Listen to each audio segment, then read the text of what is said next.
हेल' लोगोफोर दिनै गबिन्द बसुमतारी बिथांनि सायाव रायलायगोन रायजो राजाफोर दिनैसिम माने फिस एकर्ड जाबाय होननानै बुंबाय प्रमद बर'आ बुंबाय फिस एकर्ड जाबाय सान्थि सुक्ति जाबाय गोजोननाय फैबाय होननानै बुंबाय गबिन्द बसुमतारीया बुंबाय जेलाव थानाय लिडार्स केडार जेसेबां दं जेसेबां एक्स एनडिबिफोर दं बिथांमोना दिनैसिमबो जोबथेसालियाव जोबनानै दोनजादों बिथांमोना ओंथि गैया गवा होननानै बुंदों मानो अब्ला मानोथो बिटिआर रेकर्ड खालामखो माखौथो फिस एकर्ड खालामखो this is not peace accord Gobinda Basumatary this is not peace accord this is not कल फिस एकर्ड बेयो फिस एकर्ड नङा दिस इज नट फिस एकर्ड प्रमद बर' आरो गबिन्द बसुमतारी दिनै नोंथांमोना लाजिनांगौ जेसेबां जेलाव थानाय लिडार्स केडार्सफोर दं दिनै बिथांमोना दुखु मोनदों खस्थ' मोनदों दिनैसिमबो मा दोरखार दंमोन नांनो दिनै 33 इयार्स एबा 34 इयार्स लं फाइटिं खालामनो एबा मुभमेन्ट खालामनो मा दोरखार दंमोन गबिन्द बसुमतारी प्रमद बर' मा दोरखार दंमोन आरो बुंदों नोंथांमोनहा सान्थि सुक्ति सानानै गोजोननाय फैबाय होननानै बुंदोंमोन नाथाय दिनैसिमबो दिनै मानो जोंनि बिटिसिआव जेसेबां एक्स एनडिबिफोर दं नट अनलि एक्स एनडिबि जोंनि समग्र अल बिटिसिआव थानाय जाम्बि जाम्बा गोरों गोरा जेसेबां एडुकेटेड एन्ड आनएडुकेटेड जेसेबां दं दिनैसिम नैबे बिटिआर एकर्डजों उइथ दिस बिटिआर एकर्ड रावबो गोजोननाय गैया मानो हवाय साननो गोनां बाथ्रा दिनैनि दिनाव सानदोंमोन बिटिआर एकर्ड जानानै जोंनि बिटिसिआव उन्नयन जासिगोन गोरिब गुन्द्रा बयबो समान मोनथाय मोनगोन जौगासिगोन होननानै सानदोंमोन नाथाय आफ्टार फिस एकर्ड खालामनानै दिनैनि जोंनि बिटिसिआव गोजोननाय गैया जुदि दिनैनि दिनाव जेलाव थानाय केडार्स एन्ड लिडार्सफ्रा जुदि गजोबोमोनब्ला आफ्टार फिस एकर्ड खालामनानै जुदि गयोमोनब्ला दिनैनि दिनाव जोङो बेखौ फिस एकर्ड गमामायैनो बियो फिस एकर्ड जोंनि थामथि गोरोबथाजों जोंनि समयसाया गासिबो टटेलि जोब्बाय होननानै जों एक्सेप्टेड खालामगौमोन but we can not accept it Pramod Boro' and Gobinda Basumatary आरो दिनैनि दिनाव नोंथाङा जुदि एनडिबिनि आसोल एबा रियेल लिडारमोनब्ला दिनैनि दिनाव नोंथाङा बिदि खोथा बुंनाय नङामोन जेलाव थानायफ्रा बिटिआर एकर्डजों जेबो सोमोन्दो गैया दिनै बे खोथाखौनो आं फिन खेबसेबाव बुंनांगौ जानानै फैदों मानोना बिथांमोना दिनैनि दिनाव जोंनि जेसेबां जेलाव थानाय लिडार्सफोर दं केडार्सफोर दं बिथांमोना सोमोन्दो गैया होननायाव जोंनि रायजो राजाफ्रा दुखु मोननाय फोरमायदों ओरैबायदि दुखु मोनदों माने सेडनेस जादों दिनै बिटिआर एकर्ड जालायलायनानै जेलाव थानाय lidars केडार्सफ्रा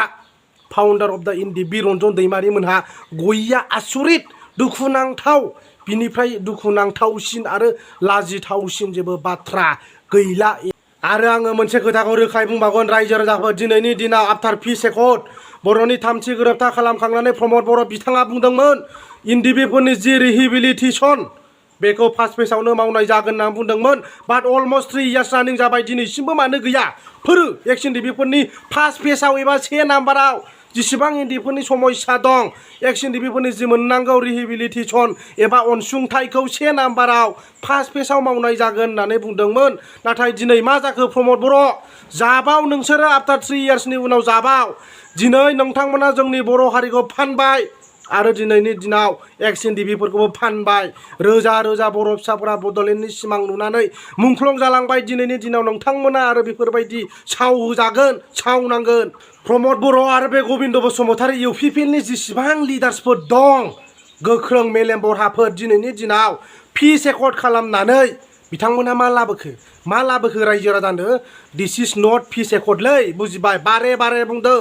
we can not accept it this is not acceptable for us जोंनि थाखाय एक्सेप्टेबल नङा बिटिआर एकर्डआ मानो बिखौ जोङो डाइरेक्टलि बुंनो हाबाय डे बाय डे जों नुबाय दिनै फिस एकर्ड जानानै दिनैनि दिनावबो जोंनि रायजो राजा एक्सप्लयटेसन खालामदों नट अनलि रायजो राजा जेसेबां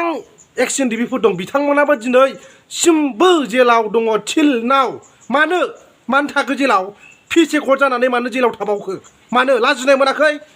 आरो आं मोनसे खोथाखौ रोखायै बुंबावगोन रायजो राजाफोर दिनैनि दिनाव प्रमद बर' आरो गबिन्द बसुमतारीया दिनैनि दिनाव जेसेबां एक्स एनडिबि बिथांमोन दं एबा जेसेबां लिडार्सफोर दं जेलाव जोबथेसालियाव जोबजानानै दोनजादों बिटिआर एकर्ड जानायजों बिथांमोना गजोबसिगोन बिथांमोना आसा खालामदोंमोन मिजिं थिदोंमोन दिनै फिस एकर्ड जानानै मा जाखो गवासै दिनै ओरैबायदि दुखुनांथाव आरो बिनिफ्राय दुखुनांथावसिन मा खोथा दंबावो दिनै प्रमद बर' से नाम्बाराव 2 नाम्बाराव गबिन्द बसुमतारी नोंथांमोना दिनै इन्दिबिफोरनि नांनायनि थाखायसो दिनै नैबे लेभेलाव सफैदोंलै आरो मोनसे खोथाया रोखा दिनैनि दिनाव जुदि रन्जन दैमारिमोन नट अनलि रन्जन दैमारि जेसेबां जेलाव थानाय लिडार्स एन्ड केडार्सफोर दं बिथांमोननि बारै नोंथांमोना सानोमोनब्ला एबा अननाय दङमोनब्ला बिथांमोनाबो गजबनांसिगौ जेलनिफ्राय उदां जानांगौ नङाबा जोङो साइन खालामा फिस रेकर्ड खालामा होननानै बुंनो अबाव थैनानै थाया सिगाङाव बिफोर फिस रेकर्ड खालामैनि सिगां बबाव थैनानै थाया नोंथांमोना गावसोर राजा chief deputy chief CM MCLA EM जानो थाखायल' बे साइनखौ खालामदोंमोन ना दिनै प्रुफ जाबाय जाबाव आफ्टार 3 इयार्सनि उनाव प्रमद बर' जाबाव गबिन्द बसुमतारी जाबाव जेसेबां इउपिपिएलनि नेताफोर दं जाबाव दिनैनि दिनाव गैला आरो प्रमद बर' this is the last chance for you and Gobinda Basumatary keep that in your mind this is the last गोसोआव लाखा